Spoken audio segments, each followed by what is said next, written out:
এখানে যারা এসআইআর এর কারণে চিন্তায় আছেন, আমি আপনাদের বলি, আমি সকাল থেকে সূর্যাস্ত অবধি বিভিন্ন জেলায় কর্মসূচি করছি, মিটিংয়ে যাচ্ছি, সূর্যাস্তর আগে কলকাতায় ফিরে যাচ্ছি এবং সারা রাত ধরে বসে আপনাদের মতো লাখো লাখো মানুষ যাদের গায়ের জোরে ভোটার লিস্ট থেকে নাম কাটা হয়েছে, সবার অ্যাপিলেট ট্রাইব্যুনালে আমরা ফাইল করাচ্ছি। কেউ অযথা চিন্তিত বা ভয়ভীত বা আতঙ্কিত হবেন না। তৃণমূল আজীবন আপনার পাশে থাকবে। আপনার ভোটাধিকার কেউ আপনার থেকে কাটতে পারবে না, কারোর বাবার সম্পত্তি নয়। আমরা কি খাবো, কি পড়বো, কার সাথে কথা বলবো, কি দিয়ে ভাত খাবো, এই মাটিতে থাকবো কিনা, এই অধিকার আমাদের 14 পুরুষরা আমায় দিয়েছে, দিল্লির বহিরাগত বাবারা নয়। এই মাটি আমাদের সকলের। যদি কেউ ভাবে ভোটের তালিকা থেকে নাম কেটে বাংলাদেশে পাঠাবো, অনেক লোককে বাংলাদেশে অবৈধভাবে পাঠিয়েছিলেন। সোনালী খাতুনদের মতো মেয়েদের অন্তঃসত্ত্বা অবস্থায় জোর জবরদস্তি মোদির সরকার আর অমিত শাহর দিল্লি পুলিশ বাংলাদেশে পাঠিয়েছিল। তৃণমূল লড়াই করে তাদের ফিরিয়ে এনেছে বাংলার মাটিতে। আমরা যতদিন আছি চিন্তা করবেন না, কিন্তু আগামী 23 তারিখ চাঁচল এবং হরিশ্চন্দ্রপুর মিলিয়ে প্রায় 1,80,000 মানুষকে আন্ডার অ্যাডজুডিকেশন রেখেছিল নির্বাচন কমিশন এবং জ্ঞানেশ কুমার। এদেরকে এমনভাবে জবাব দিতে হবে, যদি কোথাও কোনো বহিরাগত নেতাদের 21 তারিখের পর দেখেন, এলাকা ঘিরবেন, প্রতিরোধের রাস্তা বেছে নেবেন। কোন বিহার ইউপির নেতাদের মালদার মাটিতে জায়গা নেই। যদি আগে থেকে কেউ বাংলায় থাকে, এই বাংলা সবার জন্য, সবার পরিবার। এই বাংলা যারা প্রথম দিন থেকে বাংলায় আছে, সে ইউপির মানুষ হতে পারে, বিহারের মানুষ হতে পারে, হিন্দু হতে পারে, মুসলমান হতে পারে, শিখ হতে পারে, জৈন হতে পারে, খ্রিস্টান হতে পারে, সবার। কিন্তু যদি নতুন করে ফর্ম 6 ফিল আপ করে কেউ ভাবে মালদার মানুষের অধিকার কেড়ে নিয়ে ইউপি থেকে বিহার থেকে লোক ঢুকিয়ে ভোট করাবো, এলাকা ঘিরে রাখবেন, আমাকে ফোন করবেন, আমি আসবো। এরা যে ভাষায় বোঝে সে ভাষাতেই জবাব দিতে হবে।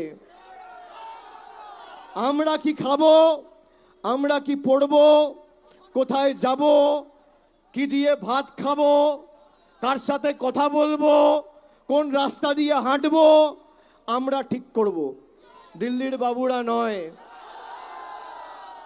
যারা কথায় কথায় আমাদের বাংলাদেশি বলেছে, মালদা থেকে অনেক পরিযায়ী শ্রমিক ভাইরা অন্য রাজ্যে কাজ করেন। আমি জানুয়ারি মাসের 8 তারিখ এসেছিলাম, 5,000 পরিযায়ী শ্রমিক ভাইদের নিয়ে কর্মসূচি করেছিলাম। আমি কথা দিয়েছিলাম যে তাদের সবার তথ্য আমার কাছে রয়েছে, আগামী দিন সবাইকে আমরা বাংলায় ফিরিয়ে আনব। কেউ পেটের দায়ে যদি মহারাষ্ট্র বা রাজস্থান বা গুজরাটে কাজ করতে গেছে, বাংলায় কথা বলে বলে তাকে পিটিয়ে মারা হয়েছে, বাংলাদেশি বলে দাগিয়ে দেওয়া হয়েছে।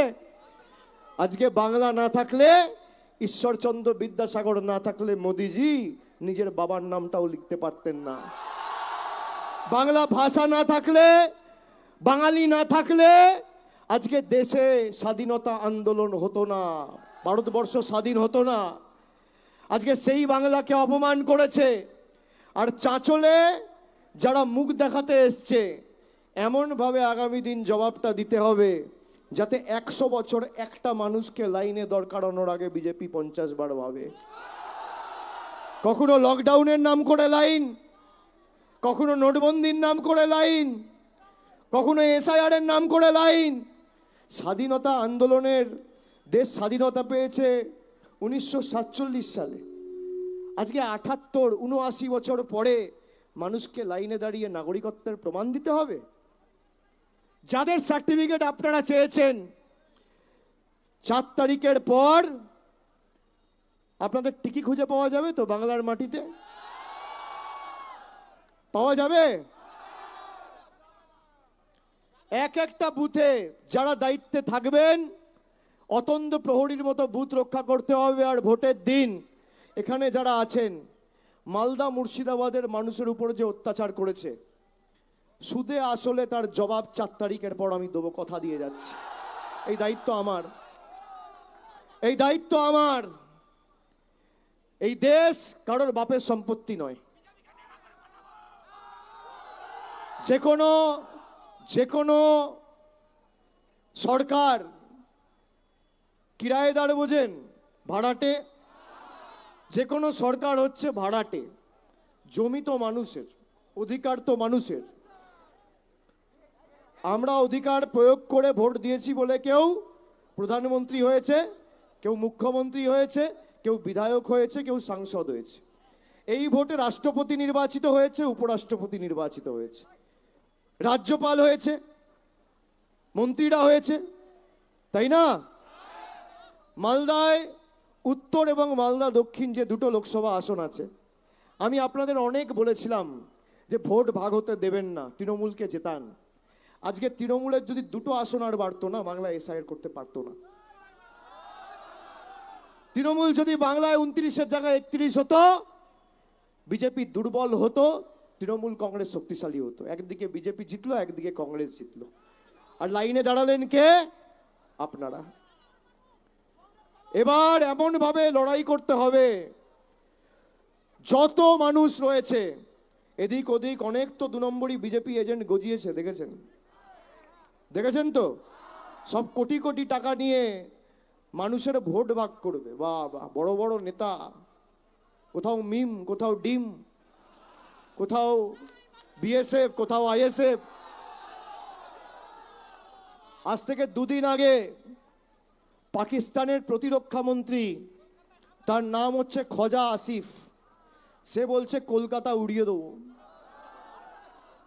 প্রধানমন্ত্রী চুপ, স্বরাষ্ট্রমন্ত্রী চুপ, প্রতিরক্ষা মন্ত্রী চুপ।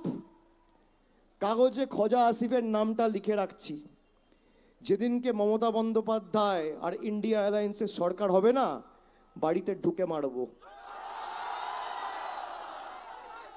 পাকিস্তানে বসে কলকাতা ওড়ানোর হুমকি দেবে, আর প্রধানমন্ত্রী এসে এখানে কুচবিহারের সভা করবে, নিয়ে বলবে তৃণমূলকে হাঁটাও।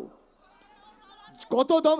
সাধারণ মানুষের উপর বিএসএফ অত্যাচার না করে, BSF, CRPF, Indian army, Indian এয়ারফোর্সকে স্বাধীনতা দেওয়া হোক, পাকিস্তানে গিয়ে লাহোর আর ইস্তানবুল দখল করার, রাওয়ালপিন্ডি দখল করার। আমাদের বিরুদ্ধে লড়াই করে সারা দেশে আপনারা কি দেখছেন? নরেন্দ্র মোদী সেনাকে ব্যবহার করে নিজেদের রাজনৈতিক শত্রুর বিরুদ্ধে লড়াই ঘোষণা করছে। ওদিকে ইরান লড়ছে আমেরিকার বিরুদ্ধে, ইরান লড়ছে ইসরায়েলের বিরুদ্ধে। আমাদের দেশের প্রধানমন্ত্রী, স্বরাষ্ট্রমন্ত্রীর মেরুদণ্ড বলে কিছু নেই। এখানে যারা রয়েছে আপনারা আমার সাথে একমত যে আমাদের পাকিস্তানি বলে, আমাদের বাংলাদেশি বলে। আর পাকিস্তান আর বাংলাদেশে বসে লোকেরা ভারতবর্ষে দিল্লি আর কলকাতা ওড়ানোর হুমকি দেয়, আর প্রধানমন্ত্রী বসে বসে আঙ্গুল চষে। এই হচ্ছে বিজেপি। এই আপনার 56 ইঞ্চি ছাতি, এই আপনার মেরুদণ্ড। আপনার কত ক্ষমতা আপনি প্রমাণ করুন না। পাকিস্তান দখল করুন, পিওকে দখল করুন। পাক অধিগৃহীত কাশ্মীর ভারতবর্ষের অবিচ্ছেদ্য অংশ। প্রধানমন্ত্রী দখল করুক, তৃণমূল কংগ্রেস সহ বাংলার 10 কোটি মানুষ সমর্থন করবে। আপনি বাংলার মানুষকে ছোট করবেন, বাংলার মানুষের বিরুদ্ধে যুদ্ধ ঘোষণা করবেন। এখনো পর্যন্ত 506 জন অফিসার চেঞ্জ হয়েছে, তার মধ্যে 483টা অফিসার খালি বাংলায় চেঞ্জ হয়েছে। বাংলায় এসআইআর হচ্ছে একরকম, উত্তরপ্রদেশে এসআইআর হচ্ছে একরকম।